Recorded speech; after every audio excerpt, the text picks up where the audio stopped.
Hey everyone, Tin Man here. In the last match of this draft, one way or the other, win or go home. You're currently 4-1. So, let's see what we're up against here. We got a good flop with a Phantom Assassin and Lycan. They have an Enchantress. That was the bane of our existence last match. That Enchantress was just completely locked down a lane on her own. They didn't have a defend the weak just yet this time, so feels good about that. No reason to Disciple of Nevermore here. That'll be our... That's a card that we wanted at the end of last game to win, but could not find it.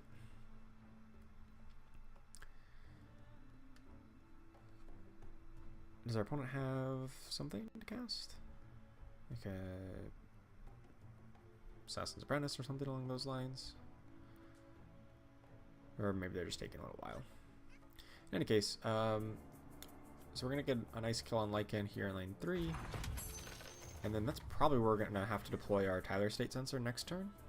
Just because it'll be the only lane where we've got a black hero. So Tyler State Sensor's coming down in 3. We don't know if we have a blue card to cast just yet.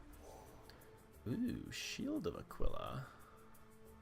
It's a pretty powerful card, but I don't know if it's that powerful right now. I think it's better than a Town Portal Scroll, though. Especially this early on where we're going to have a bit of leeway of where to deploy our guys. I think I just gotta put everybody in right lane, right?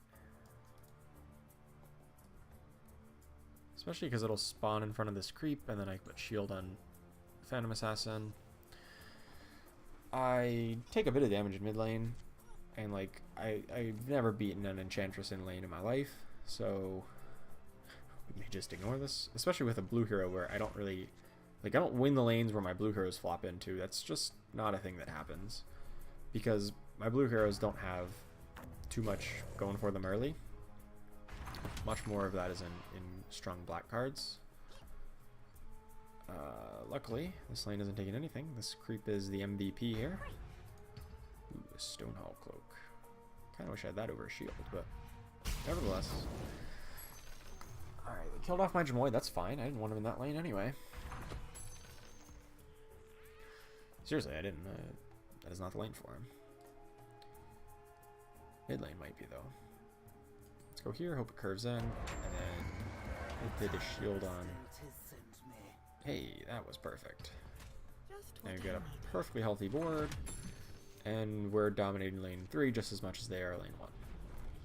Unfortunately, we are a bit behind in mid lane, and they're going to have some gold to spend, so that'll be a deficit we're going to need to overcome. I think we're well equipped to do that, though. We're going to have a Sister of the Veil potentially curve into something, and they actually make a slight mistake in my opinion. They threw a Debbie back in lane 1. Especially with both my creeps spawning in mid lane, I don't know if I could ever really justify trying to contest lane 1. It just doesn't make any sense to me. So I don't feel like Debbie had any business going into lane 1. It would have been a little bit tough sledding if they put all 3 heroes into here. Or they have a Remusk Blessing. That does also be tough sledding. But that's the power of Enchantress, is that she especially when she spawns with 2 creeps in her lane on both sides of her, just makes it very difficult to ever really contest that lane meaningfully. Yikes, that lane is taking a beating.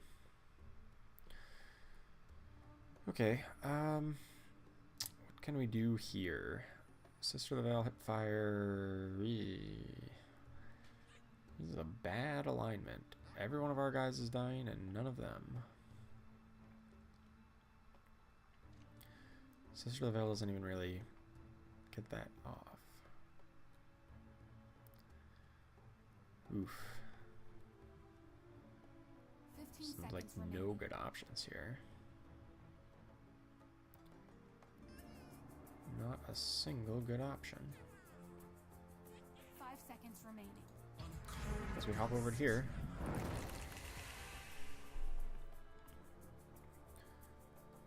Wish we had Winter's Curse available. That would be a decently good option, I guess.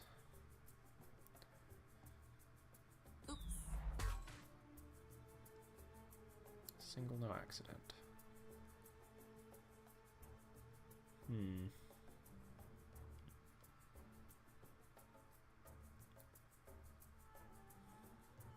No, I think I misplayed that actually. I shouldn't have jumped in. I should have played the Sister of the Veil first, right? Now there's no good play. I was saying that before, but now there's really no good play.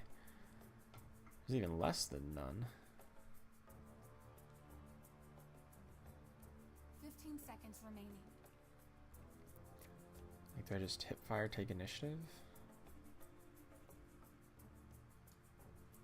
Like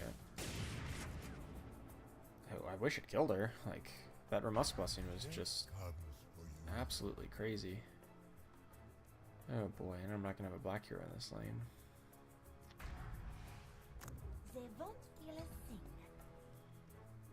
Well, I am not feeling terribly optimistic about how this game is progressing.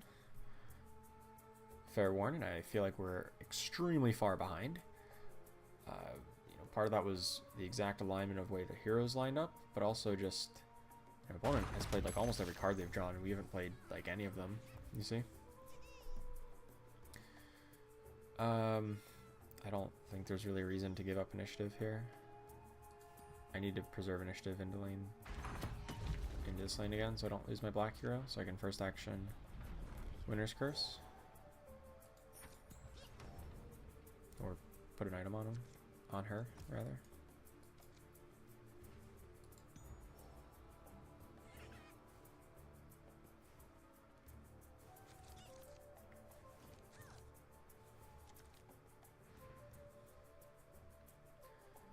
Yeah, and if they have like a single disciple in their deck, this Ancient's going down fast.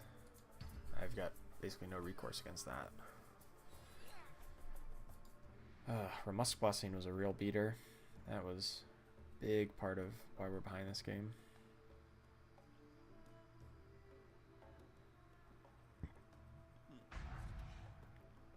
And they get a Blink Dagger? Alright, well, this game was by far the least close, I think, out of our run so far, which is unfortunate.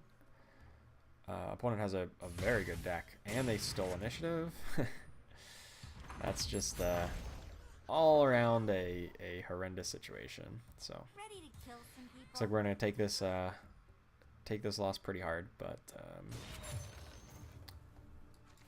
yeah, nothing good is coming out of this game.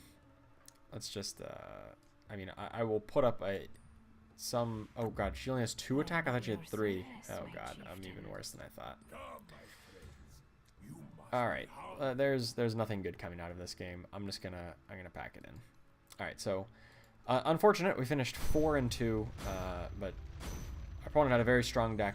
You know, Ramusk Blessing. They played almost every card in their hand, and meanwhile we were stuck with most of our cards still in there. So that was a big difference in that game.